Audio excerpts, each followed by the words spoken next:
So, Paul, I think you've just got a 5-minute intro and then Olivier is online with his presentation.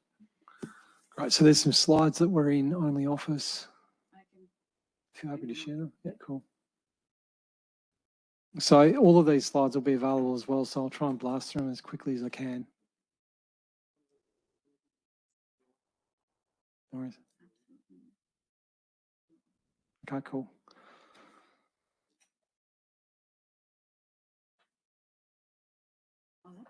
So next slide, please. So there's an overview slide which we'll skip. So why do we care is the key question here. So past CMIP analyses highlighted, past CMIP analyses highlight simulated climate discrepancies due to forcing. So in CMIP3 we had volcanic novel volcano, which had a pretty massive impact actually on ocean heat content.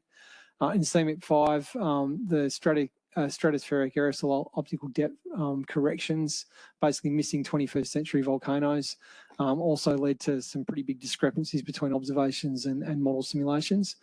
And in CMIP6, similar issues again. So there was an underestimate of the sulfate emissions due to a decline in China, which was not captured in the CEDS dataset because the inventory hadn't actually contributed to the update that CEDS was ingesting as well. So forcings really matter, and they do actually impact the simulations a lot. Next slide, please. So how much do they matter? So there's a number of modelling groups that have actually done, forcing, delta forcing, delta model simulations, and one of those groups is the Canadians.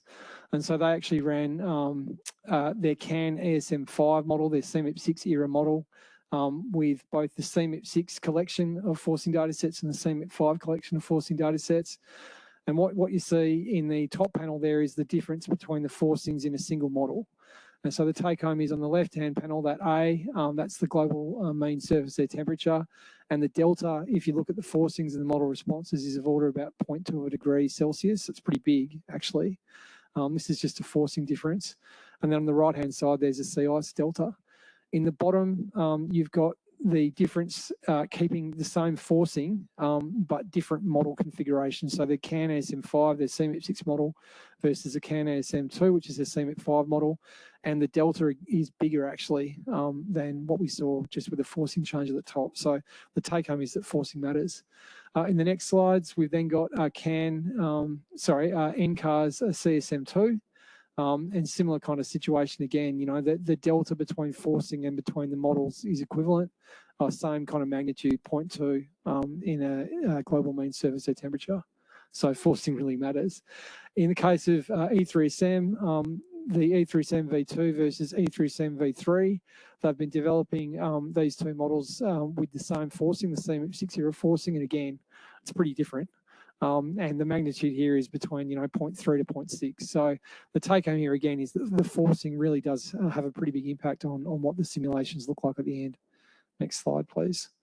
So some other questions would be, what forcings are we missing? So we've had 10 or so data sets that we've been using across CMIP6 and now CMIP7, at least fast track. There are missing forcings, like, for example, some of the freshwater melt from ice sheets and glaciers. Gavin could speak to this. These are some work they've been kind of working on. Next slide. Also aeolian dust, something that Jasper Cox actually been working on, and what he's kind of found is that there's a pretty significant underestimate in the models compared to this one reconstruction estimate. So there could be a forcing that we haven't captured very well in model land. And next slide. And then also pre-industrial fire carbon emissions, which is something that Douglas Hamilton will speak to. It's something that we're aware of with biomass burning emission data sets that likely will be used for CMIP7. And what else do we have? So things like water vapor from underwater volcanoes, etc. There's a number of things that we haven't actually captured previously, and there's work that needs to be done to highlight that. Next slide. So over, I think, to Olivier first.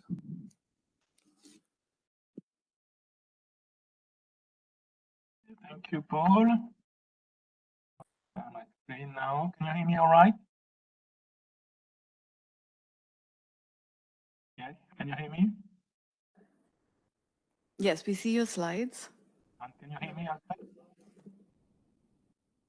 No? Quiet. Okay. Well, Okay, well, let's start. Tell me if you don't hear me. So Thibault was going to give this talk, but he's off today for family reasons. So I stand in for him.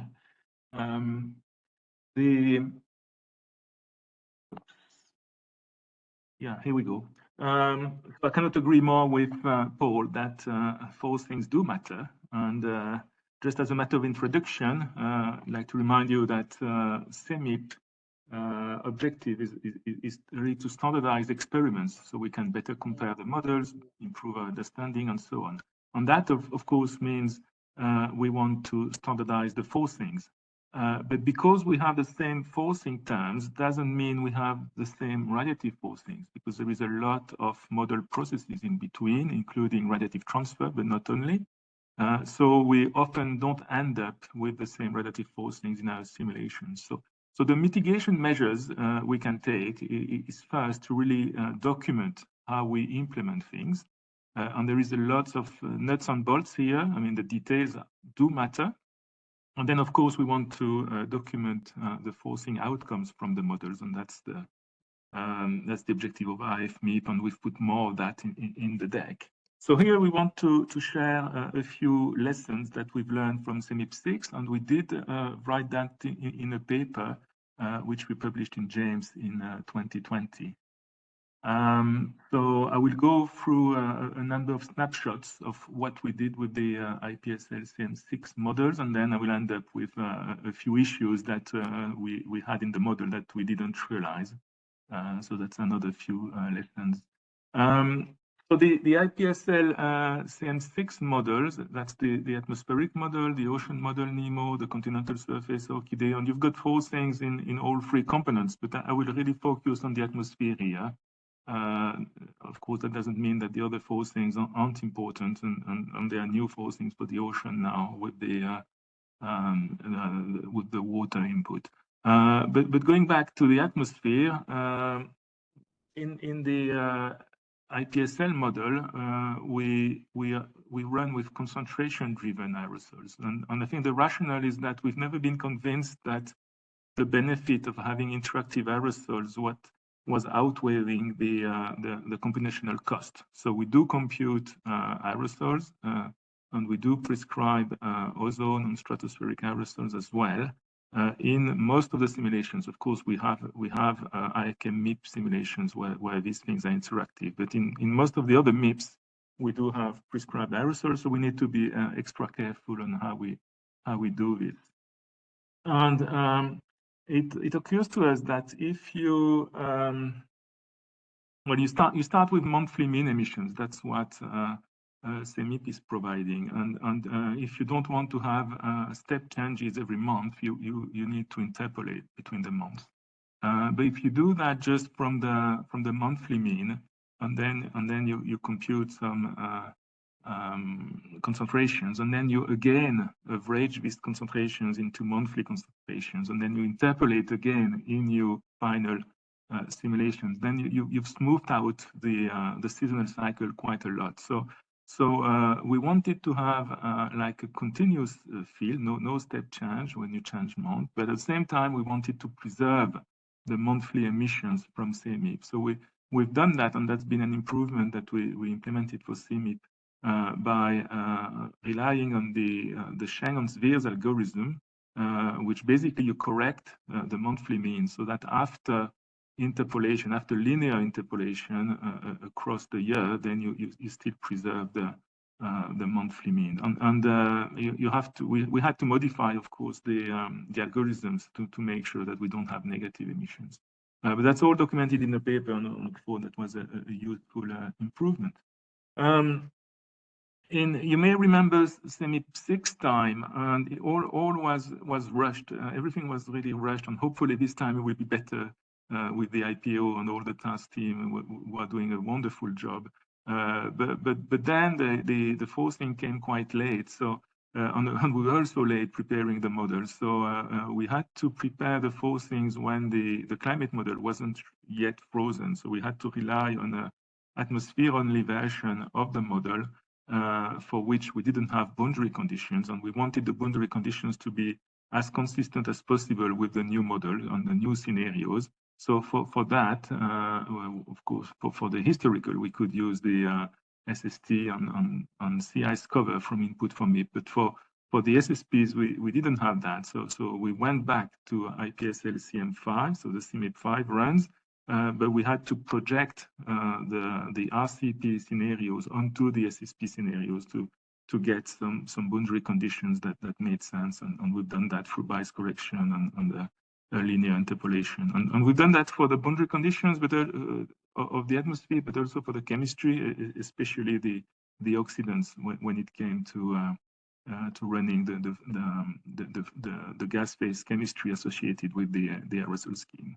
A nice thing that, because we were in a rush, we could actually parallelize this, because it doesn't really matter that you run the whole historical in one snapshot here for the sake of getting the aerosol field. So we could split the historical in different segments and run them in parallel. So we could really speed up things. That's basically how we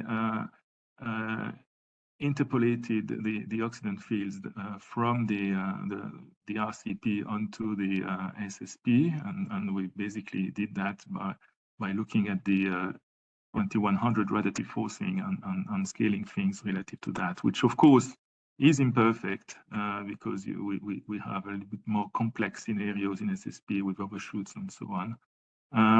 So we may not have to do that for CMIP7, but the issue of comparing scenarios is always there. So that's why I'm mentioning this potential issue every time we have different scenarios, and then we want to understand both the differences that comes from the models and the differences that comes from the scenarios, so that we need a way to compare that. Another novelty that we introduced in the way we implemented the forcings relate to ozone, because if you remember, for CMIP6, we were provided with 4D ozone field, both tropospheric and stratospheric, which was an improvement, of course, but there is tropospheric ozone and stratospheric ozone, and the tropopause height doesn't necessarily match between the input forcing and the model itself. So we went through some procedure to really identify the tropopause height in the model at every time step, and then we've done like a stretching of the forcing in the troposphere and in the stratosphere, so that we maintain the total column the same, but at the same time we don't mix the troposphere with the stratosphere and vice versa. So I think that's been very successful. New procedure in CMIP6.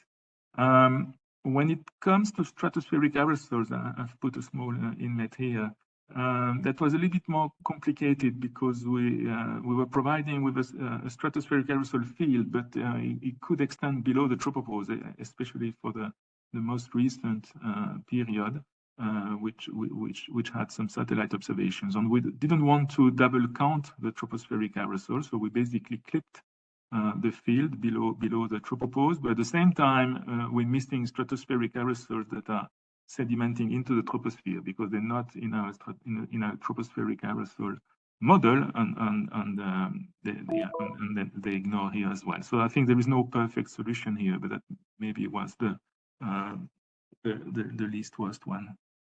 I'll go quickly here because again it's a question of how we mix and match different scenarios, and here it was really peculiar to the fact that some of the ozone fields were delayed last time, so we had to do a little bit of a trick to have them.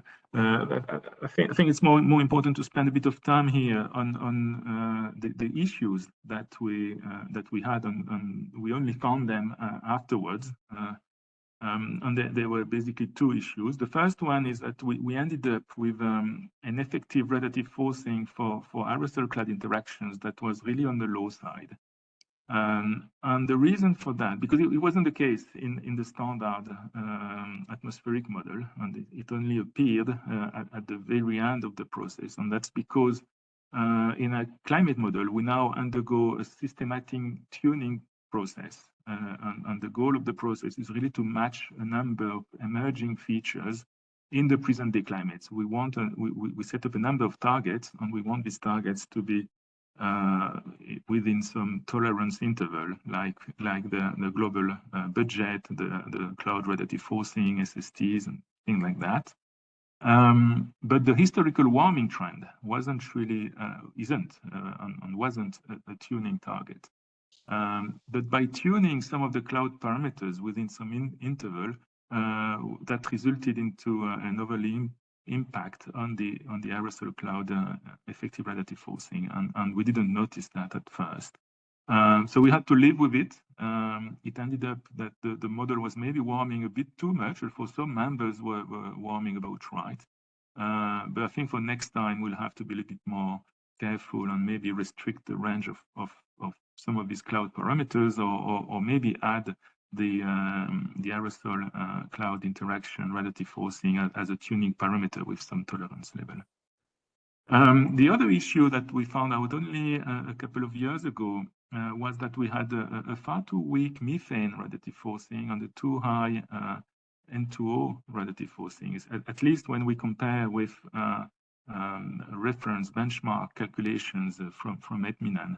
And then talking to the radiation expert like Robin, he knew about it, but we didn't know that RRTM was producing a forcing that was too weak for methane. It's not just a little; it's maybe a factor of two too small. So we found a workaround now, which we'll implement for CMIP7 if we keep the same radiative transfer scheme, which is still undecided. But the workaround is really to compute some effective concentrations for these two gases, and you have to do them together because they have absorption bonds that overlap each other. And then we prescribe these effective radiative forcings to the radiative transfer model. That's illustrated here. That's the radiative forcing as a function of the methane concentration in our model. That's the solid lines in the ETMINAN line-by-line calculations. That's the dotted line, and that's for different N2O concentrations. And you see that the slope in our model is far too small. And here the range of methane concentration goes very high, but that's just because we need to find the effective methane concentration. So we've done all these simulations with fixed SST, and then we could compute all the effective radiative forcing and then define relationships to go from the actual concentrations to the effective concentration. And that's being documented in a paper that is soon expected to be soon accepted. Well, that's I think what really I wanted to share with you, and then we've got this James paper dating back from 2020 that may be a useful resource. Great, thanks so much for that, Olivia. We're running pretty close to time, but does anyone have any questions either online or in the room? And if so, please put your hand up.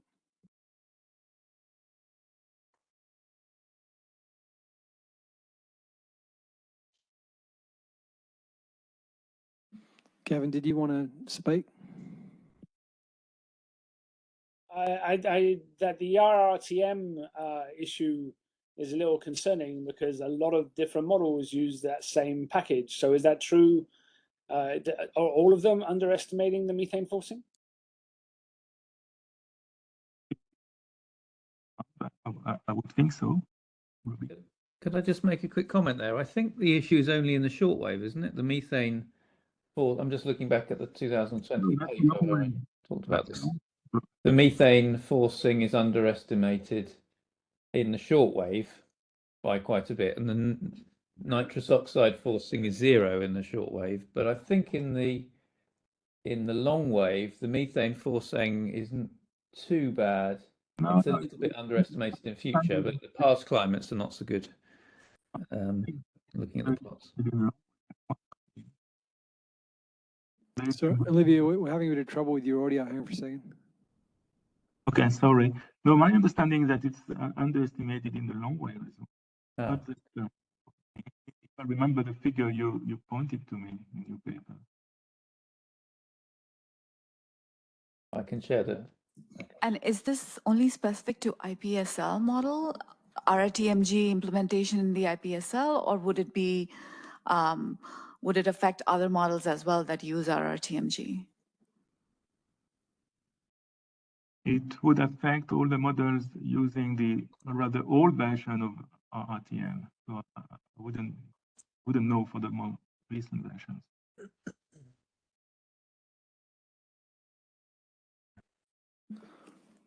Robin, did you have your hand up still, or? Oh, sorry, no. We've got no questions in the room that I can see. So if that's the case, thank you so much for that, Olivia. I think we might shunt through to the next speaker, I think, which is Stephanie in the room. Over to you, Stephanie.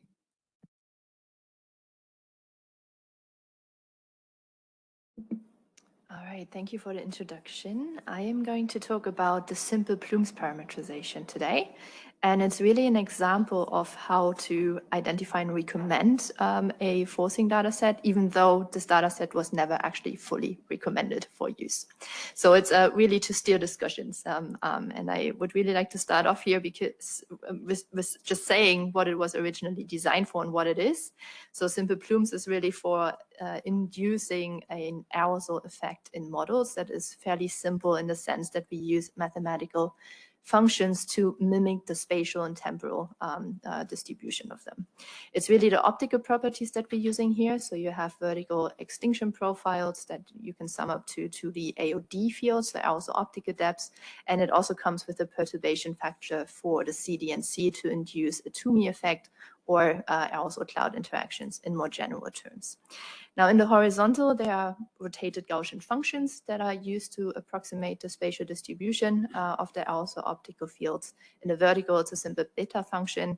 And for the seasons, we either used cosines or linear approximations. So that sounds very simple. And it was designed in a sense that it is really easy to implement into models. But it turned out that it actually took us quite some time to implement it in the end, because at the end of the day, it's a Fortran model and it's actually used in several different models. Now, in the original case, it was really designed in 2015 for the Radiative Forcing Model Intercomparison Project, or short RFMIP. And the idea was there to induce the aerosol effects in a very consistent way across the different models to see what remaining uncertainty is actually there. But it turned out from there that it had a very adventurous life, and it really got used for various different applications. So it became, for instance, a standard in some of the CMIP6 models, like for instance the German model. It came with an offline model, so you can really run it on your personal PC if you want to. And it was also used in radiative transfer models at that time.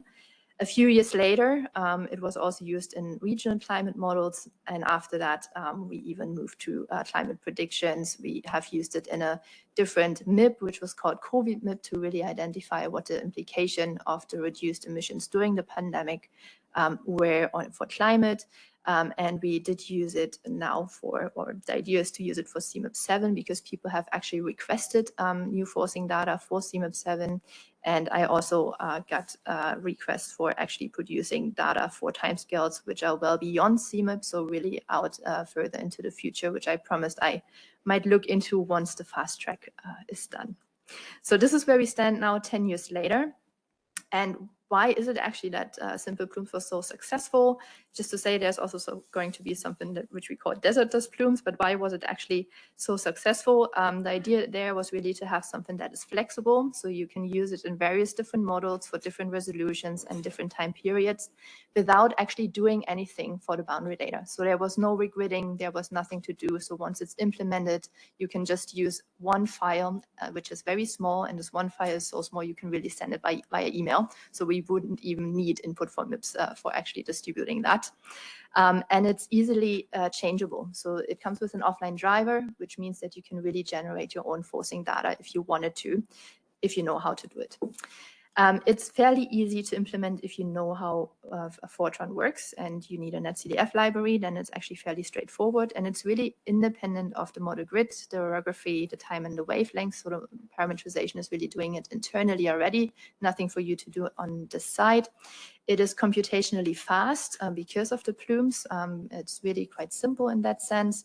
And there's also a constraint by observation. So the optical properties really came from the Max Planck aerosol climatology in this case for 2005. So it's nothing that is invented.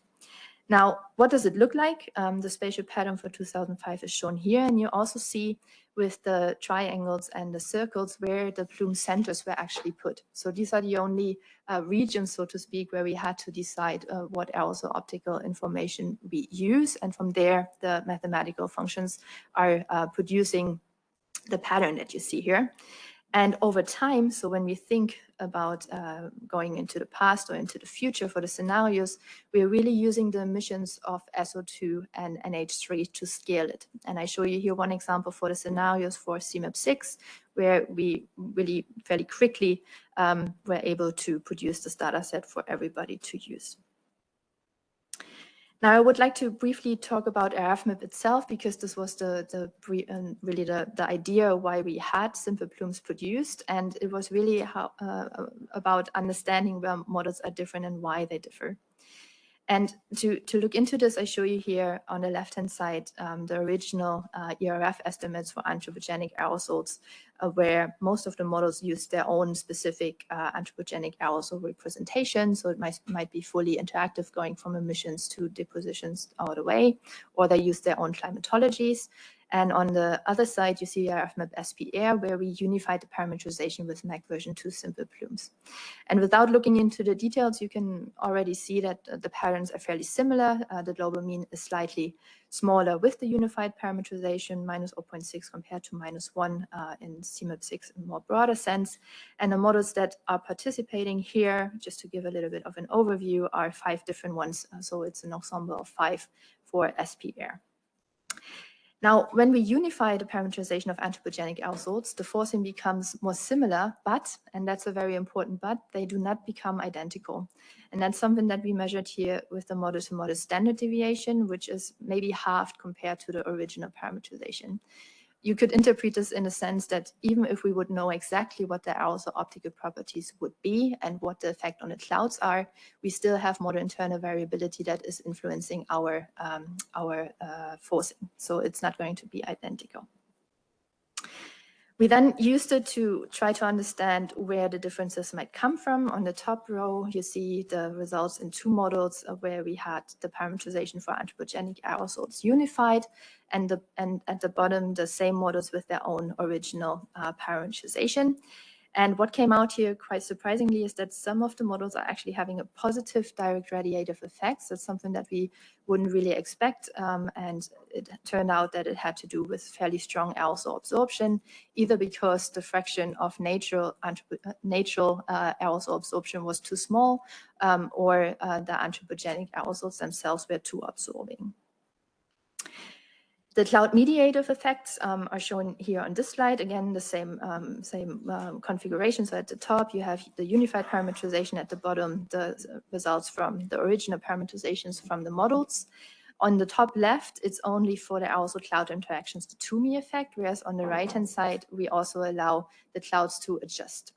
And what comes out here very clearly is that when we allow the clouds to adjust more, the model in this case produces a more negative radiative effect, primarily over the ocean, and it becomes more similar to what we see for the original parameterizations at the bottom. So what we inferred here is that the diverse and often strong cloud mediative effects primarily determine the magnitude of the aerosol ERF in CMIP6. Now, how large is actually our uncertainty in there? So I've been presenting the anthropogenic aerosol optical properties here and what they mean for the forcing. But when we really want to compare to observations, which are shown here with the gray lines, we have to also account for the nature aerosol. So this is always putting everything together. So in orange, it's here the Max Planck aerosol climatology, the nature fraction, plus the simple plumes parameterization. And what we can see right away is that it's very close to what CMIP5 was producing, but it's smaller compared to what CMIP6 is doing. CMIP6 is really at the upper end of the observational uncertainty, and AeroCom, for instance, sits also from AeroCom 1 rather at the lower end of the observational uncertainty, AeroCom 3, which you could see as the specialized multimodal ensemble at the top of this uncertainty. So it's fairly broad, and simple plumes with a background climatology falls in between. From 2014 into the future, there are the different scenarios shown here, and they're not quite that different when we think of it in terms of how much total aerosol is actually in the atmosphere. And I just want to mark here one region where we had the pandemic, so that was COVID-19, where we looked into in COVID-MIP what the impact actually is, and the impact on aerosol ERF is actually fairly small. So it's really, from the global perspective, not a very strong signal. We were also wondering, well, what scenario that we originally thought about, both in CMIP6 and in COVID-MIP, is actually the closest to what has actually been observed, showing here the trend for 2010 to 2022 for the aerosol optical depths. Again, for this analysis, we used the Max-Planck aerosol climatology for the natural aerosol in the back, plus the simple plume parameterization. And it turned out, to me at least surprisingly, that CMIP6, the best scenarios that we had there, was not that different compared to what we produced in COVID-MIP, and it's not far off compared to the observations. So we actually didn't do a very poor job, even in the CMIP6 ensemble. Such a scenario was already present. Now, where do we stand now? We're currently revising the historical scaling based on the SO2 and NH3 emissions from sets. It is here preliminary data because Steve and his team is still working on the latest updates. But I just want to really show this nevertheless, because it gives us a little bit of a feeling what sort of changes we might expect compared to CMIP6. Now, in these graphics here, I show the anthropogenic aerosol optical depths in the plume centers, which are marked on the little maps there. The orange curve is CMIP6, and blue is the candidate for CMIP6+. And they're very similar to each other without looking into nitty-gritty details. We did produce first forcing estimates based on this with the ICON model. ICON is going to be the new German climate model, which is going to be used in CMIP7. Again, on the left, we use the CMIP6 data for simple plumes. On the right, it's the candidate for CMIP6+. And it's both similar in magnitude. Nitty-gritty details are different, of course, and the global mean is, with some squinting, also fairly similar. So we're talking here about minus 0.3 roughly, and that's for 2014. So what is coming up is a CMIP6+ / CMIP7 data set for simple plumes, both for the historical as well as for the scenarios. So that's something that we're going to work on in the coming months and hopefully not years, but at least until 2025. And we will produce a new dust plume parameterization, which is similar to what is done for anthropogenic aerosols, but allows us to facilitate experimentation for dust. And why dust is important is something that I will talk about later on. Thank you.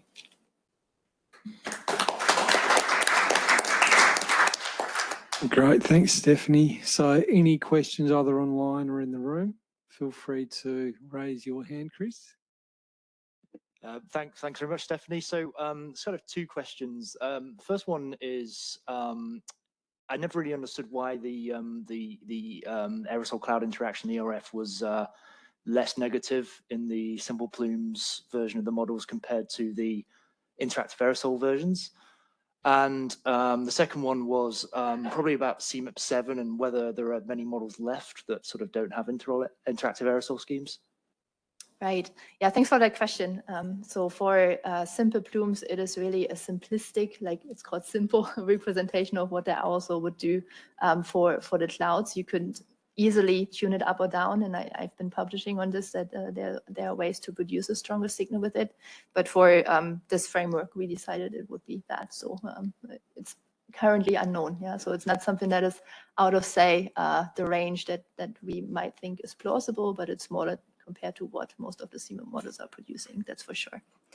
And then for CMIP7, I'm not sure how many are actually having interactive schemes. Yeah? So it's going to be not all of them, that's for sure, and it's not going to be zero. And hopefully there will be plenty for AirCamIP to actually explore. Yeah. I was just going to chime in to answer the question about CMIP7 models. Some of the higher resolution models, they're getting to higher resolution by cutting out something. And so this is when simple plumes actually become really quite useful. So the DOE screen model, for example, they're running at 1 kilometre resolution and you've got to cut a whole bunch of stuff out, which then means that this would be something that could be quite beneficial. And so maybe high-res MIP might be a bigger user, I'm not sure. We'll see. Tim? Stephanie, have you considered increasing the number of the centres, or the number of plumes used? So, for example, in the Middle East, there's not a plume there, because if you look at it compared to the sort of aerosol climatologies generated from a full model, the spatial distribution is rather limited by that small number of plumes.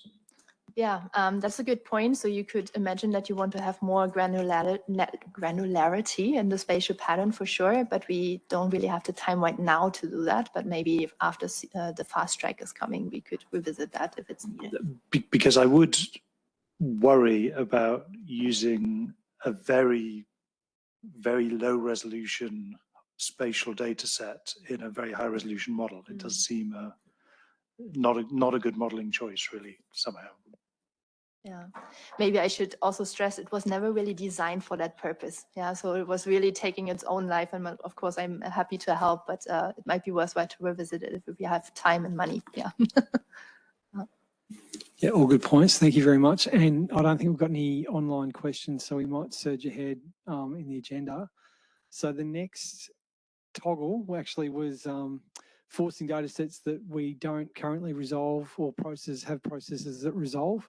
And so I think Ken was going to present a couple of slides for us. Ken, are you online? Yes, I'm online and I'm trying to start sharing my screen. Great. I'll let you know when we can see something.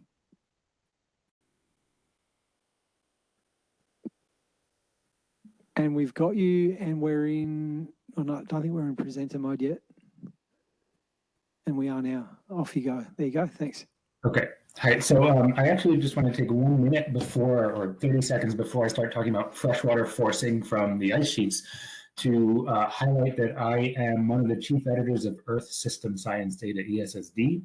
And I thought I saw something about a joint a special issue GMD and ESSD. And ESSD, focuses on publishing data sets, model output, forecast not so much, but observations, these forcing data sets, and both has a real interest in uncertainty validation, and has a method for sort of living data and updating data sets. So if somebody wants to talk to me about that afterwards, I am happy to. But I'm going to be presenting here some freshwater forcing data sets that are really the outputs, community effort from the anomalous freshwater workshop that was held online in February of this year. And the motivation for this, there's several. Here is output from the Schmidt et al. 2023 paper showing on the left that the CMIP models are not quite representing sea surface temperature in this case of the ERSST. And in order to address this, we added what you see on the right here, which is these freshwater additions. And so this is where it gets a little bit complicated because presumably most models already have some sort of runoff melt. And so we took the mass loss, called that an additional term that was not captured by our model, which sort of has a steady state ice sheet.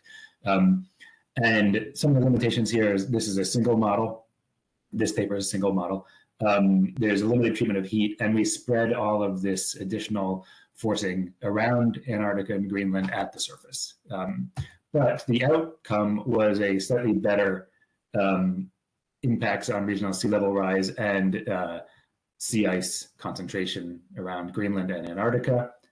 And sea level has this sort of cold pool. This is rise, not temperature, but off of Greenland, and some changes that we thought better reflected reality. This Swart et al. 2023, this is actually the Sophia MIP paper, and the motivation for what I'll be presenting here is also based somewhat on this. The Sophia is only Antarctica and Southern Ocean, no Greenland. Their driving, their forcing is about 500 gigatons per year, and this is possible, but I'm not yet sure if this is net, not gross change, and if that should be addressed differently. Most of their simulations were similar to what I just showed about the Schmidt work, is the grid cell adjacent to the coast and at the ocean surface. And they had no treatment for latent heat or melt. There were some tier 3 models that spread over a larger area, focused in the Bellingshausen, apologize for that typo, or spread with a vertical depth distribution. So from all of this, we came up with some recommendations and some goals, really, maybe not recommendations, which is a longer time series of observations, Greenland and Antarctic freshwater forcing, distinguish surface runoff, subshelf melt, and iceberg melt, because that matters both for heat, X, Y, and Z distribution, and resolve where the freshwater enters the ocean based on the source. So the destination in X, Y, and Z is a function of the source X, Y, and the form, meaning liquid or solid. Just a graphical overview of all the different sources of fresh water.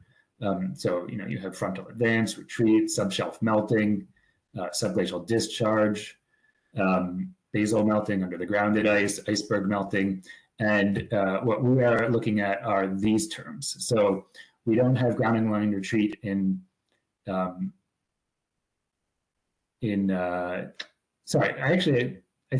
don't have grounding line retreat in Antarctica. We do have frontal retreat in Antarctica, not in Greenland. And we do have runoff, but that's actually here in the subglacial discharge term. So this is where the forcings come from. Their magnitude is shown here. So these Sankey diagrams, these are gigatons per year, and circling those same terms. So there's the runoff, that's the melting of the ice sheet surface. There's calving and submarine melting at the edge. We don't have the frontal retreat, for example, in Greenland, as I said, but we do have it in Antarctica. One thing that I'm unsure on, that I'm still trying to figure out, is for the submarine melting in Antarctica, should this be the gross term, which is what's seen here, or do we subtract freeze-on and then only do submarine melting? Because this is now, again, it is in freshwater versus mass flow, which is what you're looking at here in all of these images, versus mass loss. But that level of detail maybe is, I will not go into more detail here. We have all of this data spatially, 18 regions in Antarctica, 7 regions in Greenland, which I believe, again, that's an improvement over both the Schmidt and the Sophia or the Swart papers, which had 1 value for Antarctica or 1 for Antarctica and Greenland. And some of the data here is what it looks like. So on the left, this is solid ice discharge. The uncertainty here is about 10%. But this is solid ice across a flux gate upstream of the marine terminus. And so when it reaches the terminus, we then have a 50% plus or minus 40%. So a very high uncertainty of, is it now an iceberg or is it melted at the terminus? And then of that ice, we estimate about half of it, or 25% of the total, or half of the remaining iceberg melts in the fjord. And then maybe what the models really care about are the icebergs that make it out of the fjords. And I'll show you something on the next slide. This product is operational, it updates monthly, and it goes back from 1840 to present, although the uncertainties increase historically. We also have liquid runoff. This is melting of the ice sheet surface, snow, rain, both on ground and on the ice sheet. This updates annually. We have this again for 7 regions in Greenland, but I'm just showing here because there's 4 different products. The runoff that enters at the surface and the runoff that enters subglacially, sourced from ice or sourced from land. I'm just showing the Greenland wide, but we have this per region. Time series is 1950 to present, updating yearly. Can be generated back to 1850. This is RCM output, larger uncertainties, of course. In Antarctica, and finally in Greenland, where do the icebergs go? So each of these maps sums to 1. So this is the distribution of iceberg melt. And so icebergs leaving from this sector spread here. Icebergs leaving from one sector spread over where the map shows here. And then on the bottom right is all of the icebergs from Greenland and where they go. And again, these icebergs come from calving, but a lot of that is lost as melting at the edge or melting in the fjord. And then our recommendation is that this water is distributed evenly across the top 200 meters in Greenland. In Antarctica, icebergs are a little different. It's a thicker layer. So in Antarctica, we have two time series. One is solid, that is icebergs, which melt elsewhere, and that'll be on the next slide. And the other is basal melting. And I have these two time series, and there's some overlap. And as is common in these cases, the uncertainties don't necessarily include both. And so I will be generating one sort of hybrid time series from these two as best we can. Where do these icebergs melt? In Antarctica, we have Nico Jourdain processed some iceberg ocean melt model and generated it based on the sector where they start. So here are the 18 sectors in Antarctica. This is where the iceberg melting occurs, and the recommendation here is spread over the top 200 meters, 220 meters. So in summary, we have these four time series. Icebergs, runoff and subshelf melt, Greenland and Antarctica. Time series for Antarctica is not so long. Greenland, we can go back a little bit farther in time. The uncertainty is high in some of these. And then we have recommended treatment of where to place this meltwater in XY and where in Z. And then there's all these other terms that are not addressed, but they in total are less than 10%, which is well within the uncertainties. And the final slide here is that the freshwater forcing based on runs to date are likely an important driver of Southern Ocean trends and impacts in the North Atlantic sea level and possibly AMOC, although we're not sure on that yet. The communities generated these time series, 7 for Greenland, 18 for Antarctica. And we've done that through some high-res modeling to estimate where the melting should be placed into these models. And we're now in papers in your submission, writing this all up with guidelines on implementation. Thank you. Any questions? Yeah, great. Thank you, Ken. So any questions? Anyone in the room or anyone online that has questions?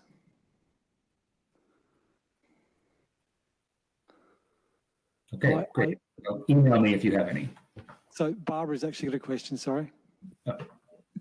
Hi, thank you very much for the presentation. So I'm not sure if I understood it correctly, therefore it's just for clarification. These melting processes are not part of the sea ice modules.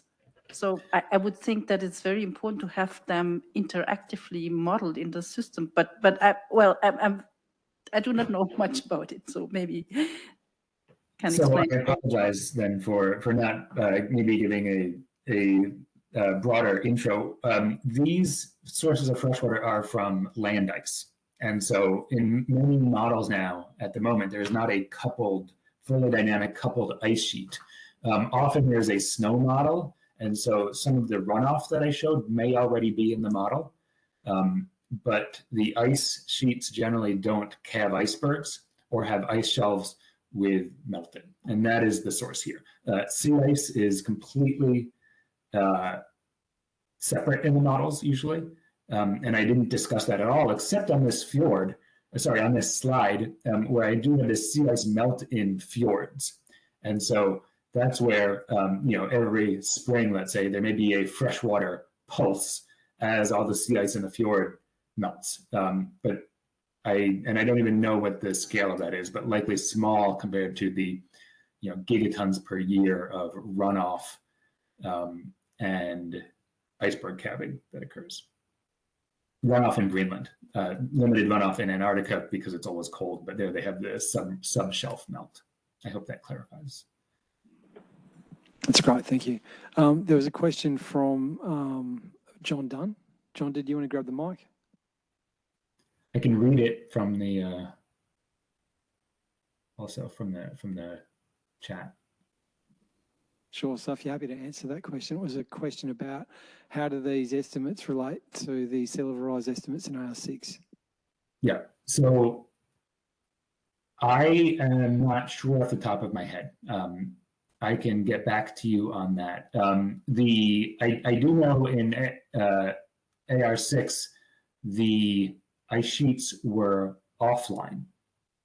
They generally weren't coupled to the GCMs that were run for AR6, and that is hoping to be changed for AR7. But there is an answer here from Gavin. They're about twice as large in Southern Hemisphere, roughly equal in Northern Hemisphere. Yeah, it's great. Thanks for that, Gavin. A question that I had, just aspirationally looking at this. So Greenland could be extended back to 1850, which means we've got the historical period identified with data sets, probably with decent uncertainties, but data set coverage anyway. What is the aspiration towards doing the same thing for Antarctica, considering it's an even bigger source? So, I mean, the 1990s doesn't really sync very well with an 1850 commencement of a simulation. No, I mean, we have some very vague guess that Antarctica is roughly in balance historically. And so given that, we can try to come up with an estimate of what a balanced Antarctica would look like, which maybe means no additional forcing and just what the models generate on their own, but no mass loss. But again, mass loss and freshwater forcing are different. Yeah, that's good. A question I'd ask too would then be for different ocean configurations, so rigid lid, free surface, etc. Have you thought about how that would then be implemented across, the CMIP suite, considering that the ocean configurations are quite different? So virtual salt fluxes, etc., like how you'd actually do this? I'm not the right person to answer that. The paper should provide some recommendations given model types. So hopefully we'll have that a draft for people to read soon. Great, thank you very much for that. Do we have any other questions online, comments online or in the room? I do not see any more hands in the room. Gavin, did you want to contribute anything else? Ken covered it, thanks. Great, okay, well, thanks very much for that, Ken. We might then jump into our next speaker. So we're shifting from ice melt into irrigation. So Yi, are you online? Great, thanks so much, Ken. Over to you, Yi.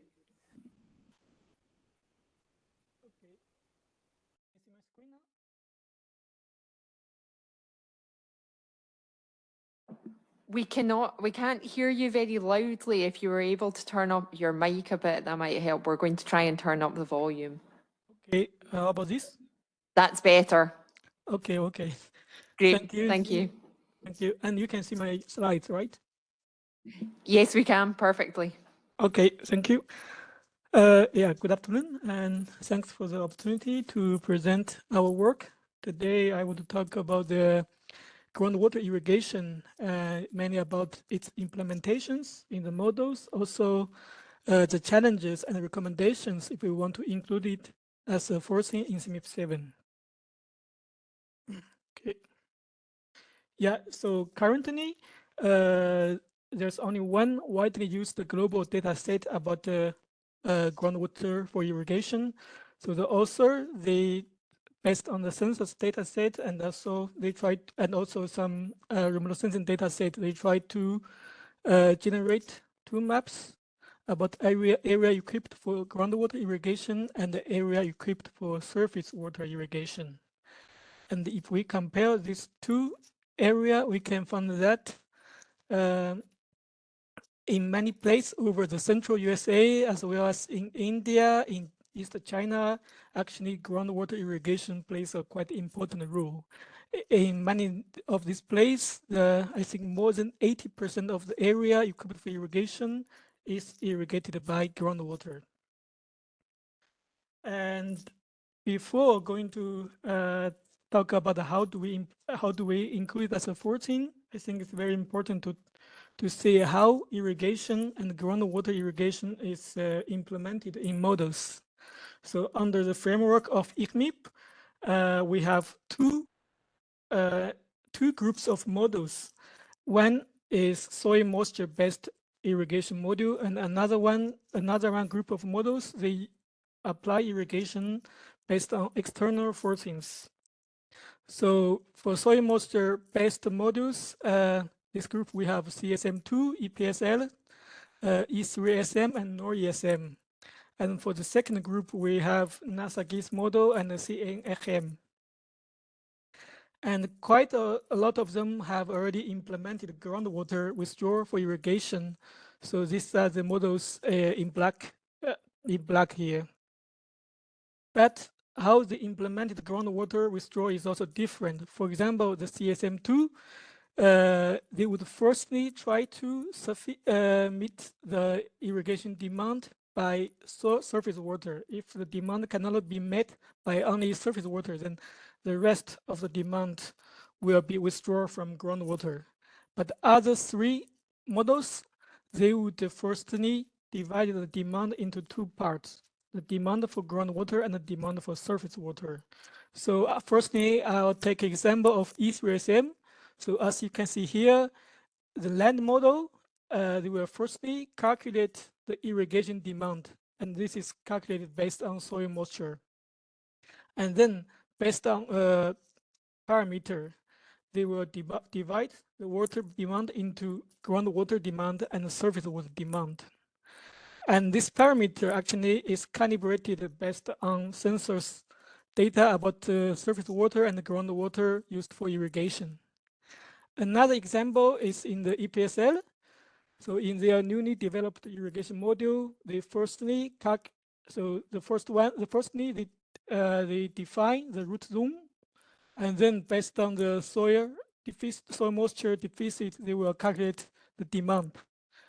And then in the first step, they will try to divide the water demand as well as to surface water demand and groundwater demand. And the parameter they used here actually is the map we just introduced before from Siebert. And I think it's very, as you can see, the implementations are quite different. So now I want to show some results from the CMIP about irrigation water withdrawal simulated by all the models. Here I want to show you the spatial resolution. Actually, all models, they kind of agree with each other about the spatial resolution about the irrigation water withdrawal. And this is because they use the same irrigated map. And then if we, if we show the global irrigation water withdrawal, so these are the values aggregated at a global scale. Panel A is the area equipped for irrigation, and this data set was used for each model. And from C to H is the results of each individual model. And at B, we put them together. So in CMIP, we have two simulations, one with a transient irrigation extent, and another one is a fixed irrigation extent. If you check the blue line and also the range in blue, it indicates the median, minimum, and the maximum value simulated by 6 models. And you see that in the last year of the simulations, 6 models simulated a broad range from 1,000 to 4,000 kilometer cube. So this is a huge range, and which is because of the various implementations in the models. As for the groundwater, I didn't really calculate the quantity of groundwater withdrawal for irrigation, but here I show you the simulated terrestrial water storage anomaly. So here I'll also show you the results from the experiments with transient irrigation and fixed irrigation extent. And the green lines shows their difference. Here we only have three Earth system models: EPSL, CMIP7, and CSM2 with the groundwater activated. And we select 4 different regions to calculate the regional terrestrial water storage anomaly. So as you can see here, they also simulated a quite broad range. And so basically, what we do have now is that we can have irrigation water withdrawal from groundwater simulated by 4 Earth system models. This is something we do have, but I want to focus more on the challenges here. I would say the first challenge is the various implementations of irrigation and the groundwater withdrawal. And the second challenge, I would say, is the lack of project information of groundwater irrigation. I do have some recommendations here. So for the first challenge, we have different groups of models with irrigation implementations. So for soil moisture based, we can provide the same area equipped for irrigation, and for the external forcings, we can simply provide the irrigation water demand for them. And then we need to also provide a fraction of groundwater irrigation for them. However, as I said before, they simulate a very broad range of results. So I think one thing we could do is that we can try to use the land model of each Earth system models to calibrate the parameters. So finally, we can get a similar water withdrawal. And then for the second challenge is that we don't really have projected information of groundwater irrigation. We do have projected irrigated areas in the LUH2 project. However, we don't have any information about how much of these areas will be irrigated by groundwater and how much will be irrigated by surface water. So I would say if we really want to include the forcings in the CMIP7, we also need to think about that, to design a framework to project the groundwater irrigation related parameters. Yeah, so yeah, this is my presentation today, and thanks. Thank you very much. So did we have any questions either online or in the room regarding this? I think we do have one from Louise. Hi, thanks. It was a great presentation. It was good to see the information on the way the different models are representing irrigation. You mentioned at one point that the models are using the same map of area equipped for irrigation, and I was curious, is that also coming from the LUH2 dataset, or is there another dataset being used by the models for that? Okay, in this phase of CMIP, we used the same dataset from CMIP6, so I guess it was from LUH2 as well. Okay, yeah, and that is based on ultimately on the height data as well. So just wanted to mention that. Cool, thank you. We've got a question from Gavin, I think. Gavin, over to you. Yeah, thanks. So there are more problems than you mentioned. I mean, one of the things is if the models are biased with respect to how much surface water or river water there is, then they'll take water out of the groundwater because they'll run out of surface water. And the groundwater part is actually a contribution to sea level because it's exogenous water that's coming into the ocean system. And so we found that our groundwater draw was so large, it was actually the dominant term in our sea level rise, which was a little bit of a surprise. And then the bigger problem going forward is that people use irrigation as a function of changing climate, right? So if it's raining somewhere, then you don't use irrigation, and if it dries up, then you do, right? And then you can obviously run out of groundwater as well. I mean, you can see that happening in India and in various basins around the world, and so there's a limit to how much groundwater can be drawn, and none of these things are in any of the projections. So the projected irrigation is really it has consequences both for surface temperatures, it has consequences for surface hydrology, it has consequences for global sea level, and it's almost totally unconstrained. And I'm not, we've looked, but we're not seeing people who are doing interesting ways to tackle this, and so it's a real open question. Yes. Yeah, I totally agree with you that Currently,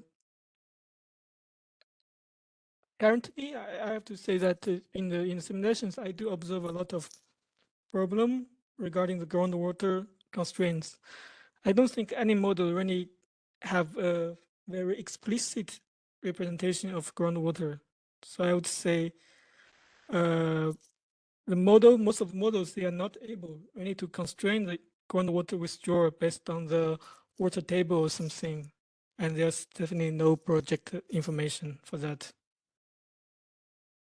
Well, I mean, GRACE is the best estimate of the recent changes in groundwater. That's yeah. I mean, if it doesn't fit, then it's very hard to know how to fix the model so that it looks more like that. Actually, GRACE, yeah, it's a good data set. I did do some analysis on GRACE data set. So basically, the GRACE data set was available since 2002, right? Yes. I think so far I only have the data for 22 years. And in my results, I also simulated the terrestrial water storage. And I tried to compare the trend, so the temporal trend in the overlapping period. So basically, maybe this is something we can think about to use as a calibration of the model. Yeah, thank you for that. Thanks for this discussion. I mean, one of the things that I was thinking about, too, Gavin, was the sea level budget, which is a pretty nice constraint. And there are some estimates that extend back to the 1900 actually, that's been trying to, contribute or figure out what the groundwater contribution is to the sea level budget. And so I think bringing that into context with this gives you a far longer time period, and then also the GRACE data to try and figure out spatially where this is changing to make sure that everything has a consistency and a sanity check. I think it's really good. I think we've got a next speaker, Douglas, who's next in the queue. So thank you so much, Yi. And over to you, Douglas.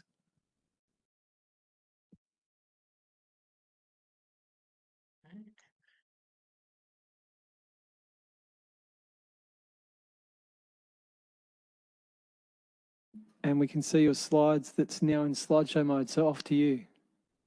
Great, thank you.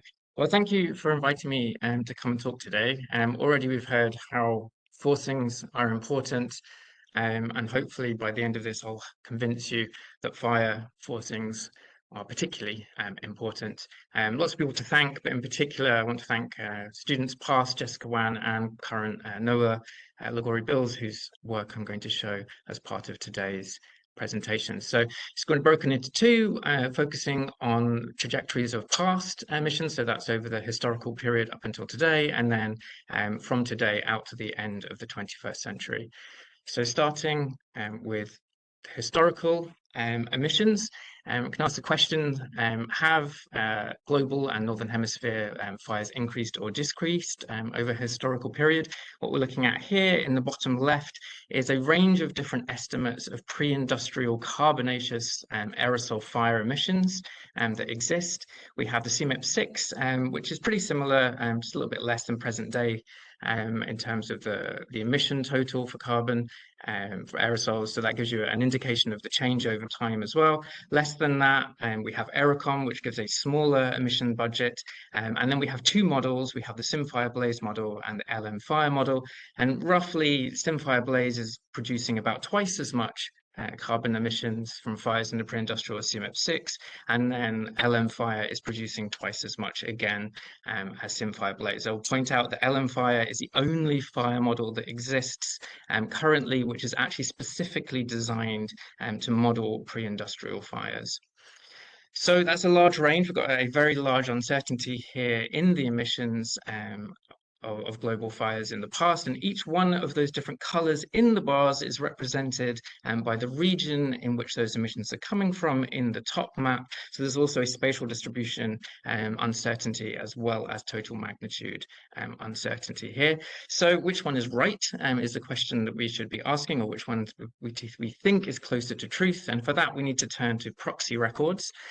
So that's what I'm showing here now in this figure. What we're looking at is 4 different ice cores, which have recorded black carbon over the industrial period. That's the lines which go across the bottom figure, and it's the present day over pre-industrial ratio change in black carbon. And then the dots are for each of the 4 different models. We can run the simulation and we can see what the change in black carbon concentration is at the grid cell, which is co-located with the ice core. If the dot is higher than the line, that suggests that there is not enough black carbon in the pre-industrial. If the dot is lower than the ice core line, that suggests there is too much fire in the pre-industrial. It's maybe easier to look at it at the top. This bias factor is the same idea. If you have these boxes above the line, that means that there's not enough fire in the pre-industrial potentially, and if you are below the line, that means that you have too much. And you can see that for the the right 2 boxes here, the SimFire blaze and the LM fire, they are the ones which are capturing that ice core trend in terms of the ratio change in black carbon much more closely than the previous estimates of what we have currently in CMIP7 and previous simulations before, previous data sets before. So it's probably somewhere between SimFire blaze and LM fire if we're thinking about these ice cores as a indicator of how much fire we have in the past. So why do we care? Why should we care about getting this right? How much fire we're putting into our pre-industrial simulations? So we have tested this by running 2 different models. We've run it once for the first paper, which was using GLOMAP, so it's a chemical transport model. So the aerosol radiated forcing here is calculated offline. And what we see, and just point out that what we're doing here is you have one fixed present day, and you are perturbing the pre-industrial with only the difference in the wildfire emissions. That's the only thing that's changing between these pre-industrial to present day radiated forcings. It's just that change in how much wildfire emissions you're putting into the pre-industrial. Just want you to focus on the cloud albedo forcing because that's the one that's the most sensitive. With GLOMAP, you have about a 1 watt per meter squared uncertainty in the pre-industrial to present day cloud albedo effect. And then in the bottom line, what we're looking in the bottom, figure, what we're looking at, we ran it also for the CSM1 with CAM5. And what we're looking at here is the blue line. So you're seeing a function of the pre-industrial to present day aerosol radiator forcing as a function of increasing the pre-industrial black carbon emissions. And there we've got a 2 watt per meter square uncertainty in pre-industrial to present day cloud albedo effect, all due to only the uncertainty in the fires. I just want to say that again, a 2 watts per meter squared uncertainty just due to one thing only, okay? And if you are eagle-eyed, you'll spot that there are these little crosses on here as well. So there's a second uncertainty, which I alluded to at the beginning, which is it's not just, of course, the total magnitude globally of fires. Aerosols, as we all know, are spatially very heterogeneous, so it's where we're placing those regionally. So what you can do is you can rerun these simulations. You can assume that the total magnitude, if the total magnitude is correct according to SimFire blaze, then you can bias correct your other model and data estimates to that to get a regional uncertainty in what case where you're putting those fires, and then what the impact of that is on your forcing. And what that turns out to be is you get an extra about 27%, an extra quarter spatial uncertainty in where you're placing those fire emissions. So it's important that we think about how much the total magnitude of what pre-industrial fire emissions are, and also regionally where we're placing those emissions. They both have very important impacts on our calculation of the forcing over the industrial period. It's not just us who have been looking at this, or just for aerosols that this is important. There's a bunch of other studies. I'm just highlighting a couple here. This is also important for the for the ozone radiator forcing. In the bottom left, people have looked at this using charcoal record as a proxy rather than ice cores. We've also looked at that as well, and that comes up with the same conclusion. There's likely to be more fires in the past. We can do the ice core analysis by looking at the southern hemisphere, and that's what Liu et al. Have done, and they come up with the same answer, although slightly less in terms of the change, but they get a 30% reduction in southern hemisphere fires. And there's more studies which have been coming out recently, all pointing to this same conclusion that there was likely to be more fire in the past than in the present, which is not being captured right now in the way that we have our emission data sets for CMIP6 and for CMIP7. So what can we do about that? So this is ongoing work with a graduate student here, Noah, and what we're looking at is we can take the average, for example, across all of the different ice cores in the Northern Hemisphere. You're seeing all the different ice core locations in the right-hand side. When we did this initially, we were just looking at 4 ice cores, but there's a lot more data out there. We can have a look at what the trend looks like in terms of the ice cores. So that's the darker top blue line there. And then we can have a look what the models are doing. So that's the lighter blue line underneath. And what we're looking at here in terms of the model variable, we're looking at the amount of soot in snow. So only the CSM has that as a variable, but we think it's probably the most apples to apples comparison that we can do in terms of the ice core record. And you can see that up until the 1960s, those two lines look very, very different, although in more recent decades, they're both capturing that increase, which is more due to anthropogenics taking over here than the fire signal. So the goal here is to make those trends look similar. So there's lots of machine learning tools that we're just considering using to try to get a better updated fire emission data set over the historical period, one which helps to more faithfully represent what these proxies are telling us. So that's the past, and I want to switch gears now and think about the future, where we have a similar, although opposite problem. So here we're looking at the SSP projections of black carbon over this century from various different fire sources. The details don't matter. All that matters really, and I think probably everybody here knows, is that over the 21st century, all SSPs project a decrease in fire emissions by the end of the century compared to present day. But we can have a look and see if that's consistent with what the climate models are projecting. So this is where we're including a climate feedback. SSPs do not include any impact of climate onto fires, but the climate model projections do. So we're looking at CMIP7 climate models, which did have interactive fires and output that data to the deck, so we can use that. We've got the MPI, ECF, CNRM, and 3 different flavors of CLM, but we've averaged those together so that we're not biasing towards the CSM. And what we can see here, 4 different bars in each decade, 1 bar for each particular model. Green in the bars is the forest fires, and the kind of mustardy kind of color is the grassland fires, and you can see that actually they've got an opposing trend, so they're increasing in time. All the climate models are saying that we should have an increase in natural fires over the 21st century, which is in opposite to what the SSPs are saying. So we can kind of bring these 2 pieces of information together. There's particular pieces of information which are very important. I think in the SSPs have done wonderful jobs of things doing like agricultural fires potentially, or deforestation fires, those human-driven aspects. So we can take that information and we can build on it using the information from the Earth system models, which include those climate-driven fires, and we put them together to create a harmonized, if you like, a climate-consistent set of future fire emissions. The details here don't overly matter, but it's just to kind of show the comparisons. We've got 3 bars, 1 for each decade, emission changes over this century for 3 different SSP scenarios. The right-hand bar is the SSP scenario, so that's the one which is decreasing over time. The left-hand bar is if you take the multi-model mean, so you can see that's increasing over time. And then this gray bar is if we do some bias corrections to make sure that we're correcting for any anomalies in the ways that fire models are projecting fires. And so that would be our best estimate, is the gray bars. Another way to think about this, if you wanted to, just ignoring the gray bar for a moment, the difference between the left-hand and the right-hand bar, you could consider to be the climate, the additionality of climate impact in creating fire emissions over time. And again, why do we care? Well, it turns out that this has another big forcing over the present day now to future. Here we've looked at this in 2 Earth system models this time, the UK ESM1 on the left-hand side and the CSM2 on the right-hand side. And we're looking at the present day to future, top of the atmosphere or sky, just fire, aerosol radiative forcing.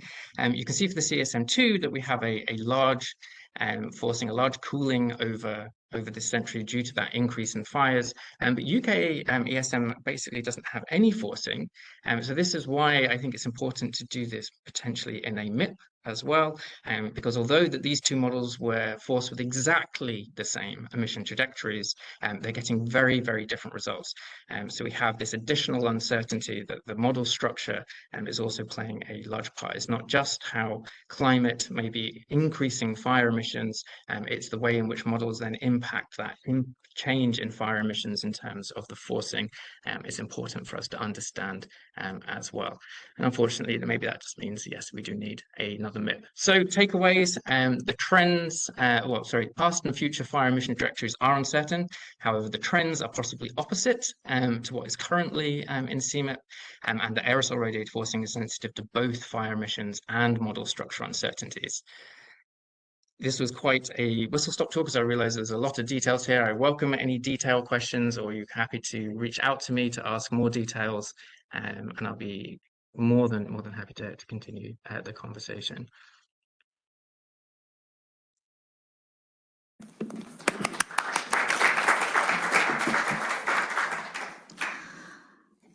Thank you, Douglas. This was a great presentation.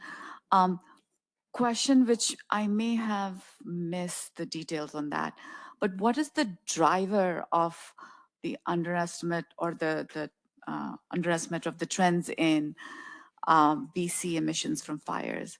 Is it something related to BC emission factors themselves, or an underlying driver being the area burned, biomass burned, fuel burned, things like that?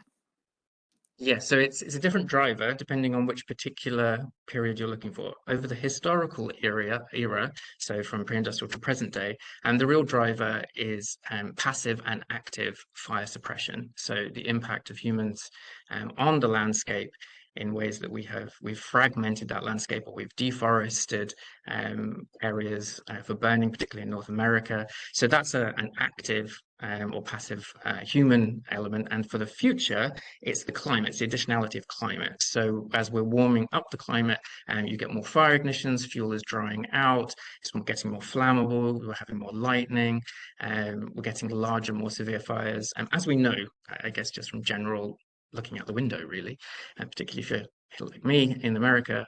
So it's different drivers depending on whether we're looking over the past or we're looking to the future. But neither of those two different sets of drivers are actually enshrined yet in the way that we think about those emission data sets. Thank you. I think we've got a couple of questions in the room. So Ben first. Yeah, I mean, that was a fascinating talk. So what's your digested assessment of what the potential average historical forcing bias was, like looking at the difference between 1850 and present day forcings due to this potential misrepresentation of the fire frequency? Well, that's difficult because the models are tuned, right, to capture the temperature. So ideally, you wouldn't just put this in and then run the model. Then the models again would have to be retuned to make sure that they're capturing the temperatures, right? So there's a two-step process there. But you have up to 2 watts per meter square, which is potentially, if the LM fire, if this large fire emission is correct, and we assume that the models are simulating everything correctly themselves, which is a lot of assumptions, then you're off by 2 watts per meter squared. Which is huge, right? Because I mean, that one single factor is larger than all of the uncertainties from all of the other aerosol processes all together. That one single thing is larger than everything else. Stephanie, question? Yeah, thanks, Douglas, for this very important point that you raised, how important the fires are. So that's something that is really on our radar in AirCAMIP phase 2, and also FireMIP is lined up. And you really stressed that we need another MIP. So I'm wondering whether whatever you have in mind we could really do together, or whether something completely different is needed. Yeah, I am totally open. As you well know from previous conversations, I'm very happy to continue the conversation. I've been going on about this for a while. Whatever the community is prepared to do, I'm happy to support. really. Ideally, yes, it would be wonderful if we can do a MIP, and if it's a spin-off of AirChem MIP or just sensitivity simulations under CMIP7, then that's also wonderful. Whatever the capacity is for the community to do this, I would fully support. Really, the question is what capacity, what are people able to do? And trying to just raise the profile of the problem. And not to kind of complain or anything, but it kind of amazes me. So this one at the bottom is 2 watts per meter squared that my student Jessica Wan wrote. It's that paper's been referenced 5 times and it's been out like for many, many, many years. So it's a big problem, but I think it's being overlooked a lot. So happily to do anything which kind of gets this problem uncertainty brought up on the agenda. Yeah, great. Yeah, we'll be in touch. We've got 3 questions in order, and I don't know who prompted up first, but maybe Zeb, you first. So yeah, the scenario thing's a big issue also because our historical biomass burning comes from G-fed effectively, and then the future comes from an IAM, and the IAMs don't do the natural side at all, I'm aware. So you kind of got this funny blend of harmonizing future projections based on anthropogenic only something to a historical which has natural and anthropogenic. Not quite true. Not quite true? Okay, we'll go with sort of true. It doesn't matter for the question I'm asking Steve anyway. My question is more, what would you do given that you've seen opposite trends in what was in the SSPs and what you find afterwards for CMIP7? Oh, I would run with emissions which are climate consistent and which map for the future and which match as best as we can the proxy records for the past. But how do you do a climate consistent future? You haven't done the simulations yet.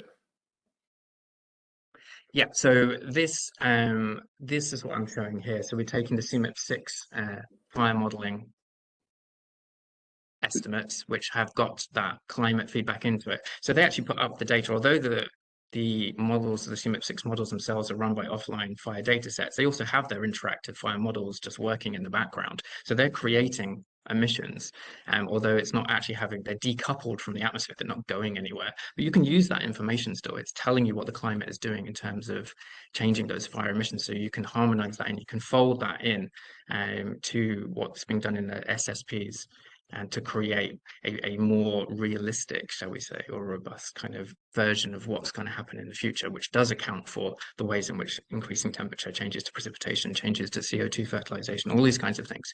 Okay, you would take the CMIP6 output and stick it on top of the CMIP7 scenarios to at least correct that bias, even though it's not exactly the same scenario.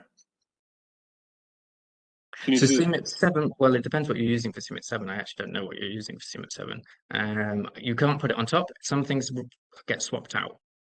So it depends what you're doing for CMIP7. And if you tell me what you're doing, I can. I think the current plan is the decreasing trend, what you showed originally. So I'm guessing you would say just using the SSPs. Yeah, well, no, the new version so of the you SSPs. take the anthropogenic components of the SSPs, so that's your deforestation fires and your agricultural fires. You run with those, you keep them from the SSPs because IAMs are designed to measure that, and then you take the natural components, the forest fires and the grassland fires, you take that from the climate models, the CMIP6 climate models, and you put them both together. Okay, but for the models that don't have fire, what do they do? No, this is an offline data set. You create an offline data set. So you drive your model with this the same way that you would normally. Okay, I'm puzzled about the way this works. I think this is proposing for the models that don't have internal fire models to basically include this climate impact in at least an order of magnitude way, so that it's in the future forcing data set. Douglas, that's basically what you're proposing? Yeah, even if you have an interactive fire model, but you're wanting to prescribe fire emissions like we do in many MIPs, right? We prescribe those emissions because we're looking at trying to dissect what the structural uncertainty between different models is. So we prescribe that emission. So we're creating a new emission data set here, and we give it to them the models, and the models run with your emission data set that you've provided. And each model will calculate a different forcing. I'll try one more time and I'll give up. So at the moment, if a model maybe it's best. if the model doesn't have fire, then it will have decreasing fire emissions in the future because it will just take what the SSPs give it. Correct. Correct? Okay, and that's, according to your results, clearly wrong. So the question is... Yes, because it's not including climate. Okay, so can we correct that for CMIP7, or is it only something that models with fire can handle and every other model will just get told your future fire emissions go down and that's the end? You can absolutely correct it. You can just take this data set that I'm showing you here, like on this graph. This is a data set that's already been created, and you can just run with this data set. Okay, but so for example, we're going to have in CMIP7 we're going to have SS whatever it's going to be called. I don't know, CMIP7 126 or whatever. So you just take it from SSP 126, add it on top, and that's your CMIP7 consistent set. Just one quick clarification. Sorry. Don't add it on top because then you'll be double counting your SSPs.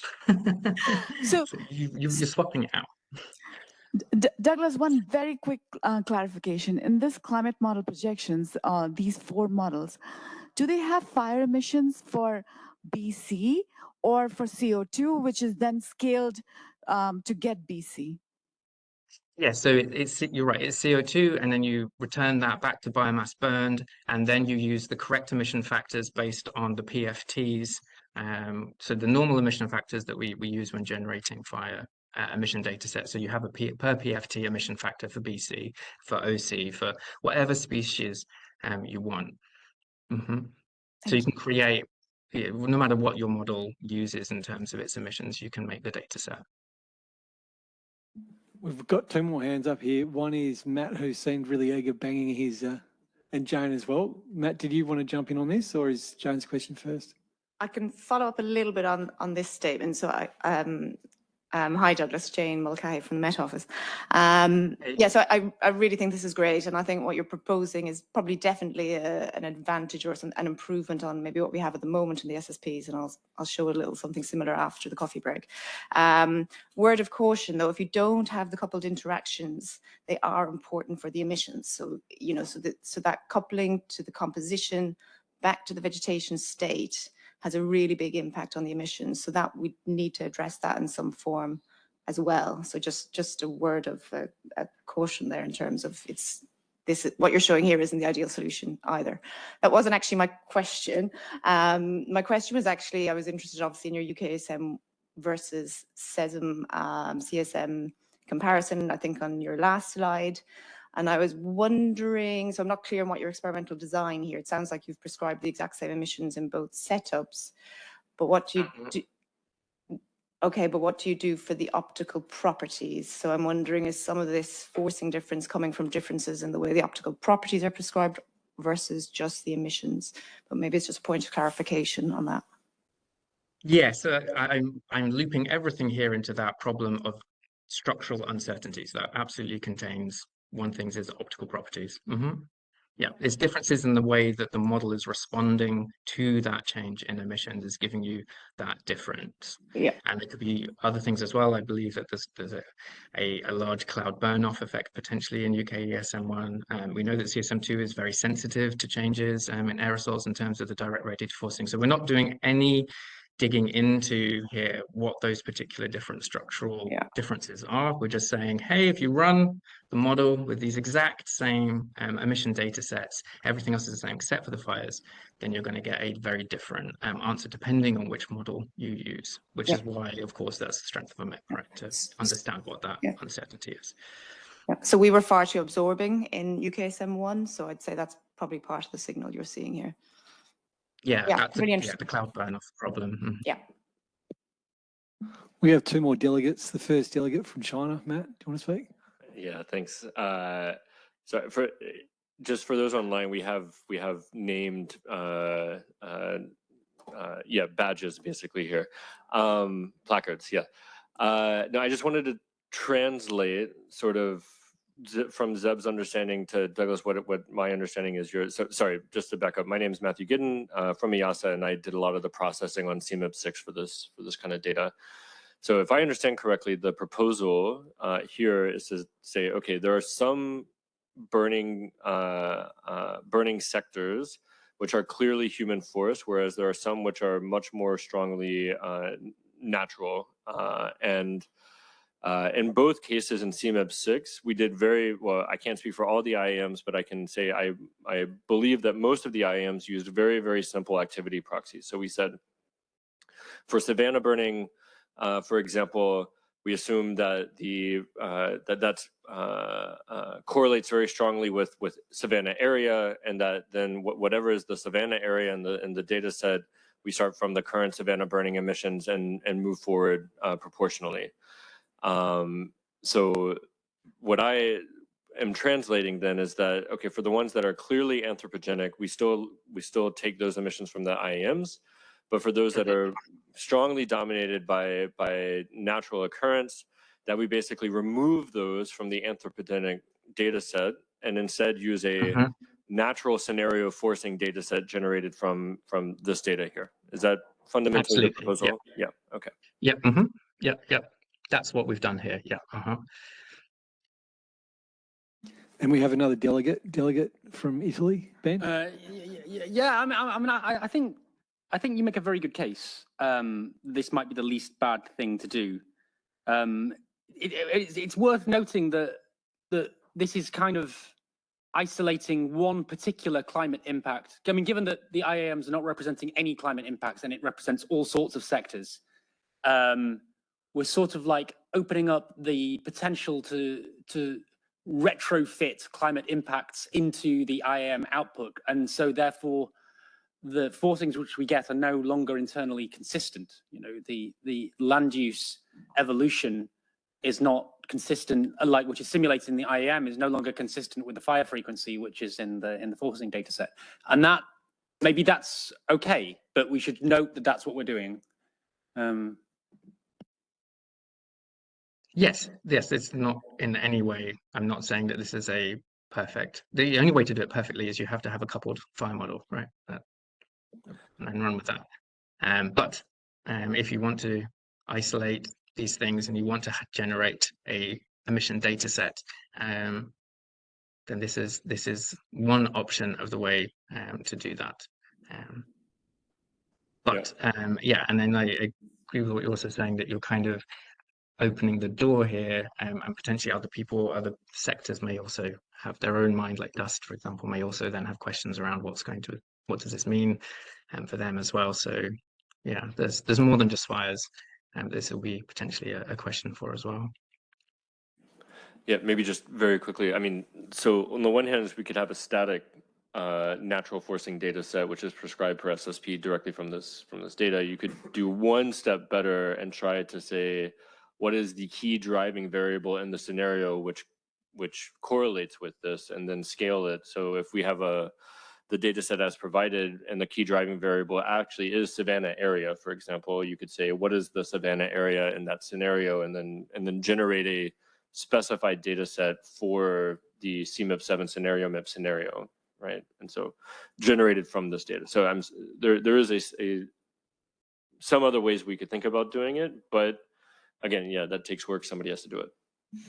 Yeah, I will just mention that the driver in each place changes as a function of how much forcing you have and also where you are in the world. So the driver for one biome is not going to be the same for the different biome, and the driver can change depending on the additionality of warming, so how much warming you're putting into the system, and also population as well. So something like SSP 370 will give like some very interesting answers because of the increase in population. So drivers aren't the same, so there's an awful lot to unpick there if you want to identify what's going on for why. It's not going to be a one size fits all.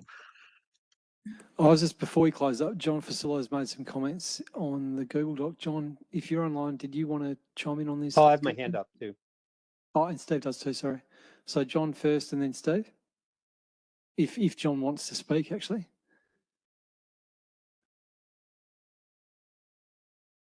Okay, over to you then, Steve. Yeah, part of what I was going to say has already been said. I mean, the drive, as Douglas, I think, said, there's no strict division between natural and anthropogenic fire emissions. I mean, there just isn't. So this is a hard one. I think prescribing something like this is probably the least bad thing to do, and scaling with area somehow so that we're getting that level consistently. And particularly because these scenarios and these simulations will be used to look at things like, you know, the air pollution implications on health and so on. And we're missing a big one right now. And so having the right, or at least a more reasonable trend in there, we don't know what's right, but, you know, this is probably the right sign of the trend, is better than having the wrong trend, I think. But it is including a climate impact in the scenarios, which we haven't done before in the forcing data. But so I think that's sort of a higher level decision to be made. And I think this takes more discussion. And I think the other point was that clearly, you know, a MIP is required to diagnose, you know, the forcing impact, you know, the actual impact of this, which is true no matter what. Thanks. Yeah, I would absolutely agree with that. Yeah, the trend is opposite. So yes, I'm not saying I do not have crystal ball here, but at least trying to get the trend potentially in the right direction is a good place to start. Great. Thanks very much for this contribution, and thanks to everyone for the session as well. We're running about 10 minutes behind schedule. So if everyone can quickly grab themselves a coffee, tea, etc., and then try and get back on track again at 4:30 local time here. So thanks again to everyone that's